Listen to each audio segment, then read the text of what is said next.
دۆخی ئابووری هەرێمی کوردستان نەوت و غاز و داهاتی ناوخۆ و باج ڕسوماتیش تا ئێستا نەتوانراوە بکرێت بە چرای خۆشگوزەرانی و تەنها لە بەرژەوەندەی حیزب و کۆمپانیا و بەرپرساندا بەکارهێنراوە.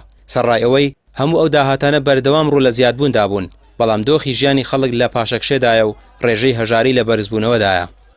لێرە لە هەرێمی کوردستاندا کۆمەلگایەکی سەرمایەداری شێواوە، کۆمەلگایەکە کە تیایدا مشەخۆرێکی ئێجگار زۆر کە من کەرتێکەیە پێم ناوە کەرتی ژاکەڵا کە کەرتی دەستپەروەردانی حیزبە لە کاروباری ئابووری کە پێویستە ئەو دەستە ببڕدرێ دەربهێنرێ چیتر حیزب کاری بە پارێزگانی و بە پیشەسازی کشت و کاڵ نەبێ، حیزب کاری سیاسی خۆی بکە، خەڵک جەماوەر کۆکاتەوە دەنگ کۆکاتەوە ئەو سیاسەتی باوەڕی پێەیە لە کاتێکدا زۆرینەی هێنە لە پەرلەماندا لە ڕێگەی جێبەجێکردنی یاساکانەوە بەرجەستی بکات.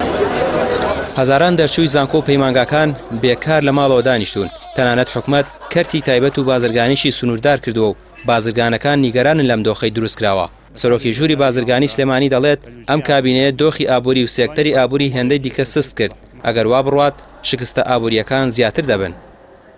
لە ساڵی 2011 کە لوژنەی ئابووری ئابووین ئێمە توانیمان کۆمەڵێک کێشەگرفت بە حکومە بڵێین و چاکی بکەین و توانیمان لە 2013 گەورەتیەوە بەرهێنان بکەین لە هەرێمی کوردستانە لە ڕووی پیشەسازیەوە لە ڕووی کشتوکاڵیەوە. دوای ئەوەتر کۆبوونەوەکان بەڕاستی لەم کابینەیە وەکو پێویست گوێمان لێ ناگیرێ.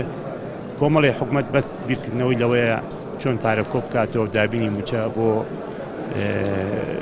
کارمەندەکان ئەی باشەی کەرتی تایبەت کە کۆمەڵێ ئاکتەری گەورن ئەوانش بە ئیشە بن. یعنی تۆ زۆرکردن پارەوەگرتن لە خەڵک لە هاوڵاتی حتمما ئەوەش کاریگەرێکی خۆی ئەبێ و کارگەکان و کشتوکاڵەکان نەتوان و پێویست کاری خوان ئەنجام بدەن. لە کاتێکدا لە کابینەی پێش و تا ئێستاش هەڵای ئابووری سربەخۆیان دەکرد، بەڵام دەڵێن قڕ بەسەری ئابووری سربەخۆی هەرێمداکرا. موچە، ئاو کارەبا بەنزین، پرۆژەی خزمەتگوزاری لەم کابینێدا دەوترێت هەمووی پوکانەوە. ئێستاش خەڵک لە دۆخێکی سەختی ئابووریدا دەژیت و هیچ ئاسۆیەکیش بۆ باشکردنی ژیانی خەڵک لە ئارادا نییە. ڕامیا عوسمان، کەناڵی پێام، سلێمانی.